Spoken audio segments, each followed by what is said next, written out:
Hare Krishna, Namaste. Chapter 13 is entitled as kṣetra-kṣetrajñayor, also as Prakriti Purusha Vibhaga Yoga, also as Prakriti Purusha Viveka Yoga.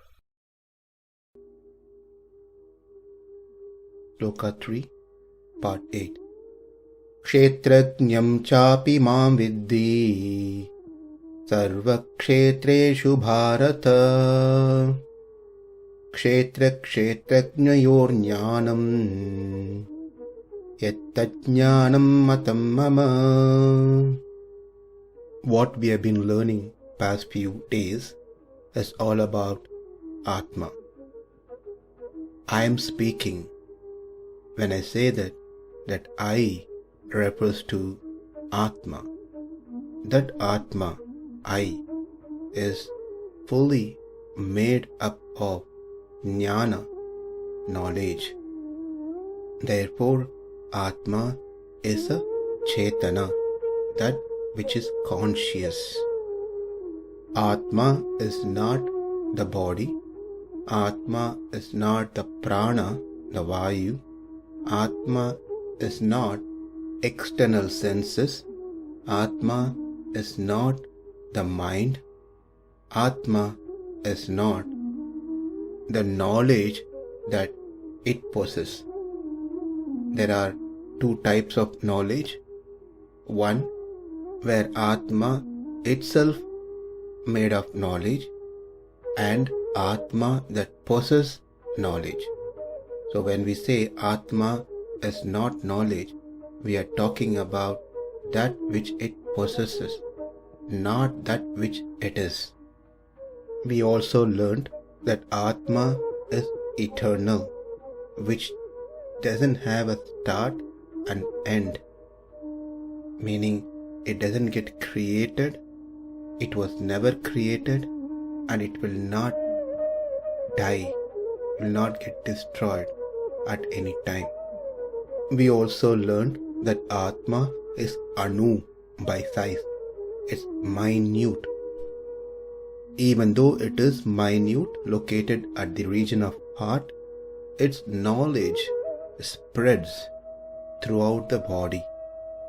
And when the Atma attains liberation, that knowledge pervades throughout the world. It is not limited at that time. And this is why Atma is also called as Vyapi.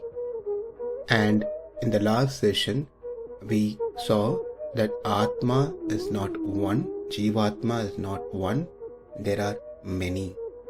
There are schools of thought which says that there is only one Brahman, there is no second to it. Because even in the scriptures, it says very clearly, there is no second to Brahman. So how do we understand this? As Krishna says in Bhagavad Gita, mataṁ paratram na anyat kinchit asti dhananjaya mai sarvamidam protum sudre manigana iva. We saw this in the 7th chapter, verse 7. Like how the pearls are strung to the thread, everything is connected. Everything is held by Krishna. Keeping that in mind, what it means when we read statements like there is no second to Brahman, to God, it does not mean there is no Atmas, there is only one Atma.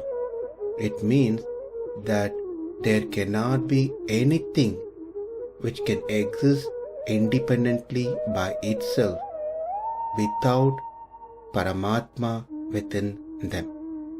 Therefore, it is one because no one else can be a clone of Brahman, of Absolute Truth. Therefore, Brahman is one without a second. Sripad Adi Shankaracharya says, Brahma Satyam Jagat Mithya Jivo Brahmaiva na Paraha. Meaning, there is Brahman, which is the absolute truth. Everything else that we see we experience, that we think it exists, they are all illusion. They are not real. There is only one Atma. This is what Adi Shankaracharya places as an argument based on statements in the Upanishads like Sadeva Saumyamidam Agra Asit Ekameva Dvitiyam Aitat Atmyam Idam Sarvam Aityat Atmyam Idam Sarvam Tat Satyam Sa Atma Tattvamasi Svetaketu. These are statements from Chandogya Upanishad where it clearly says Ekam Eva Dvitiyam Brahmam. There is one. There is no second to Brahman. Sarvam Kalvidam Brahma. Everything is Brahman. So these are some of the base for their argument. But the way that we really have to see is, yes, there is one Brahman without a second. There cannot be a second one like the absolute truth, the absolute Supreme Personality of Godhead. There cannot be a second one like that. Therefore, it is true there is only one Brahman who has everything, moving, non-moving, living, non-living, everything as is opulence, is part and parcel of Him. In that way, there is not a second Brahman which can be like this.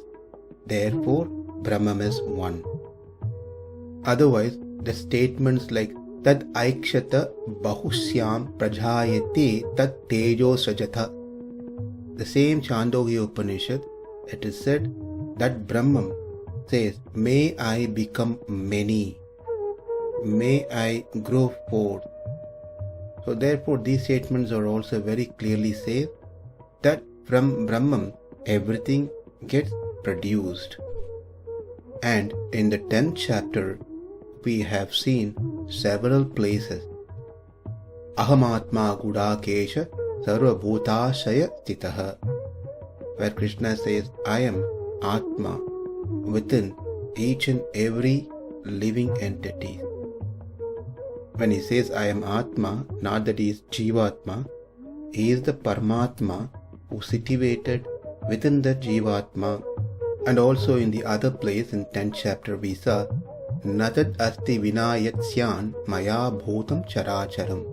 There is nothing which exists without me.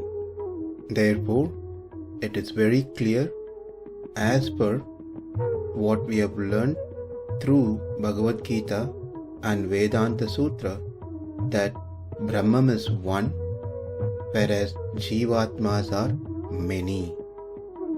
That Atma, Jivatma, is naturally joyable, pleasurable, blissful, and that is what we are going to learn today. How to understand that I, the Atma, is naturally pleasurable. Let's understand two terms clearly so we can understand how Atma is naturally happy, pleasurable. Sukham and Dukkham. Knowledge, jnana, must have a Vishaya, an object, all the time. When I close my eyes and sleep, the jnana doesn't have a Vishaya, the external object, to connect. But when I keep my eyes open, my senses are open, that time the knowledge travels out of me and touches the Vishaya object. If that object which the knowledge touches gives me a pleasing sensation, experience, and that knowledge is called Sukham. My eyes sees a beautiful flower, and that flower gives me sort of an happiness. When I pick it and bring it close to my nose, it gives a nice fragrance. Therefore, that knowledge which touched the flower is sukham. If an object, vishaya, gives me displeasing experience, that jnana is called dukkham. So it's very important to note something here. As per the Vedanta, the sukham and dukkham are not separate entity or attribute, but different state of jnana, knowledge, like fear, shyness, anger, doubt, conviction, etc. These are all different state of jnana. Likewise, the sukham and dukkham as well. It's a different state of the knowledge. Now let's get back to our discussion. Now we saw or understood what is sukham means, what is dukkham means. Since Atma is nothing but jnana, it must have some object as a focus. And the object that Atma would love to have is that which will bring sukham, not dukkham. We never desire for any dukkham, sadness. We all wanted sukham, happiness, pleasurable moments, because that is the nature of the Atma. When we are awake, our knowledge travels out through our senses looking for the objects, vishaya, for its pleasure. When it finds it, that jnana becomes sukham. Now when we sleep, our knowledge cannot travel outside because our senses are shut down. But our mind is still active. Therefore, one gets pleasure or pleasurable dreams or fearful dreams, makes that jnana in the state of sukham or dukkham. Now let's go further. If we go into much deeper sleep, when even that mind is shut, meaning no more dreams in that state, that means the jnana cannot travel anywhere else. Nothing else becomes its object other than itself, that is Atma. It cannot go outside. It cannot get pleasure from the mind. Therefore, it focuses on the self, which is Atma. And obviously, there is nothing can be more pleasing than oneself, and that state of knowledge is sukham as well. Sometimes we hear people say, I had a sound sleep, good sleep. Well, the question is, if you had a good sound sleep, then how do you know you had good sleep? Because you slept well. How do you know whether you had a good sleep or a bad sleep? The response would be, well, I feel some sort of satisfaction now, sukham now. But that cannot be true. Why? Because your experience must be at the same time, not after. You slept and now you are awake and you are saying you are happy now, whereas that happiness must have existed at the state when you are sleeping sound. Therefore, yes, you had a sound sleep, but that pleasure is not after. It must be when you were in the deep sleep state. And the only object that would have experienced the pleasure of deep sleep must be the Atma itself. And so we have proof that the Atma is naturally full of pleasure, and all the suffering is just simply because of this Atma, which is in connection to the Prakriti, to the body. Otherwise, Atma is always happy in its original state. Therefore, the Atma, who is nothing but jnana, is naturally of the form of Sukham. One more time, Atma is jnana. Jnana always looks for the Vishaya, the object that brings its pleasure. Since the object, the Vishaya, is Atma itself, nothing can be more pleasurable than the self. This is why we often hear that Atma is Ananda Swarupa, is full of bliss. We have heard and learned that Atma is Sat, it exists. We learned that Atma is Chit, full of knowledge, and Atma is also Ananda, naturally blissful. If nothing made sense out of what we just discussed about how Atma is Ananda, is naturally pleasurable, the very easiest way to understand is every one of us are happy when it comes to ourself, because I is the most important aspect for me, because that gives me pleasure. That's exactly what we covered. The object of jnana is Atma, because the Atma is dear to itself. In that sense, Atma is naturally pleasurable. Atma is Ananda Swarupa. I hope this makes little sense. To summarize what we have covered so far, Atma is knowledge.